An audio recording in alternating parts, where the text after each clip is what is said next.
Hello everyone, let's start with the short answers because we have already complete Unit 1, Unit 2, Unit 3, Unit 4. Now we come to the short question answers. First question is, what Bentham mean by utility?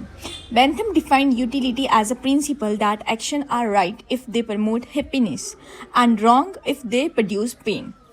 Simple सी बात है, Bentham के according हर action का purpose happiness increase करना है.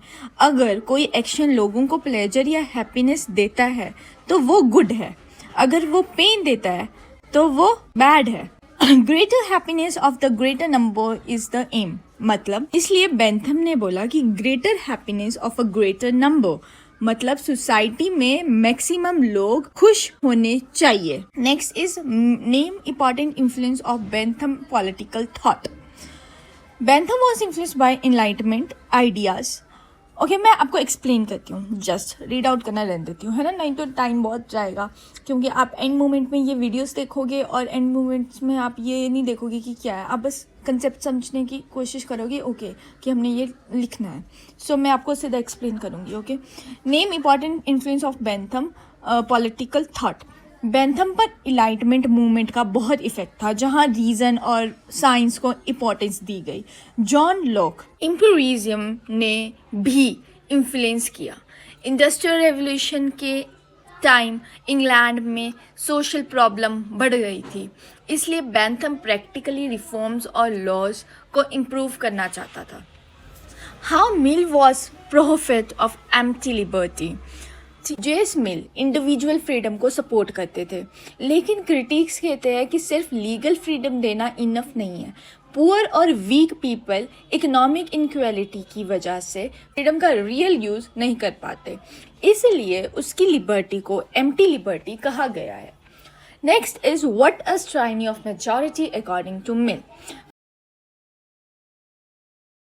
मिल कहते था कि डेमोक्रेसी में डेंजर सिर्फ किंग से नहीं होता, कभी कभी मेजॉरिटी भी माइनॉरिटी को सप्रेस करती है.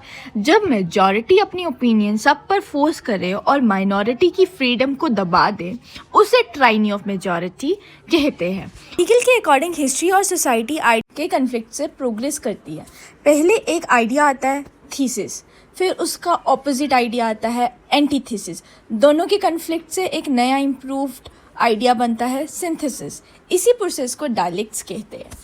How according to Hegel state is march of God and earth. Hegel के लिए स्टेट सिर्फ गवर्नमेंट नहीं थी, उसके according state highest moral institute है जो सोसाइटी में रीज़न और मोरालिटी को रिप्रेजेंट करती है.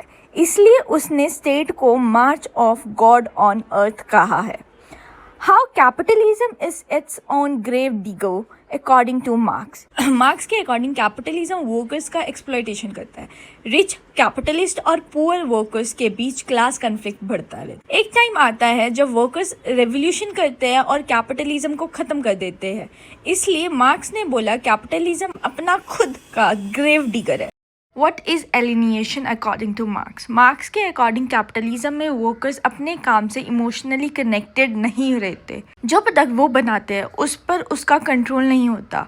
वर्कर्स मशीन की तरह काम करता है और अपनी ह्यूमन आइडेंटिटी लूज कर देता है. इसी कंडीशन को एलिनेशन कहा गया है. What role Gramsci assign to intellectual class. Gramsci के अकॉर्डिंग इंटेलेक्चुअल सोसाइटी के आइडिया और थिंकिंग को शेप करते हैं. ऑर्गेनिक इंटेलेक्चुअल्स कॉमन पीपल की प्रॉब्लम को समझकर उनको पॉलिटिकली अवेयर बनाता है और रूलिंग क्लास की डोमिनेंस को चैलेंज करते हैं. Why has capitalism survived according to Gramsci. Gramsci कहता था कि कैपिटलिज्म सिर्फ फोर्स से सर्वाइव नहीं करता, ruling class school, media, religion और कल्चर के थ्रू लोगों की थिंकिंग कंट्रोल करता है. जब पीपल वॉलेंट्री रूलिंग आइडिया को एक्सेप्ट कर लेते हैं उसे कल्चर हेजमनी कहते हैं. What do you know about Frankfurt school. Frankfurt school क्या है. फ्रैंकफर्ट स्कूल एक न्यू मार्क्सिस्ट थिंकर का ग्रुप था. इन्होंने क्रिटिकली थ्योरी डेवलप की और कैपिटलिज्म, मीडिया, पॉपुलर कल्चर और मॉडर्न सोसाइटी को क्रिटिसाइज़ किया. ये लोग समझाना चाहते थे कि मॉडर्न सोसाइटी कैसे पीपल को कंट्रोल करती है. Describe Marcuse as a leftist political thinker. Herbert Marcuse एक लेफ्टिस्ट और न्यू मार्क्सिस्ट थिंकर था.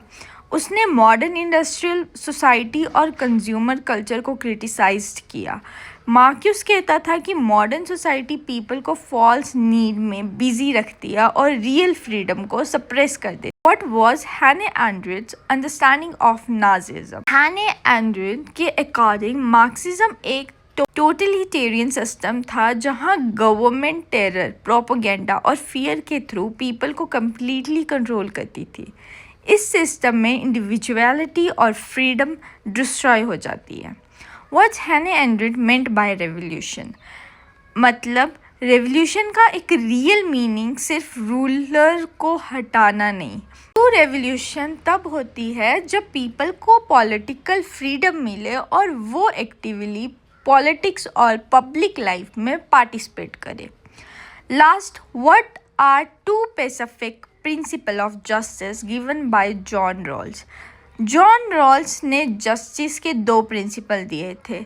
सबको इक्वल बेसिक फ्रीडम मिलनी चाहिए और दूसरा, सोसाइटी में इनइक्वालिटी तभी एक्सेप्टेबल है जब उसने पुअर और एटलीस्ट एडवांटेज्ड पीपल को बेनिफिट मिले। That's all.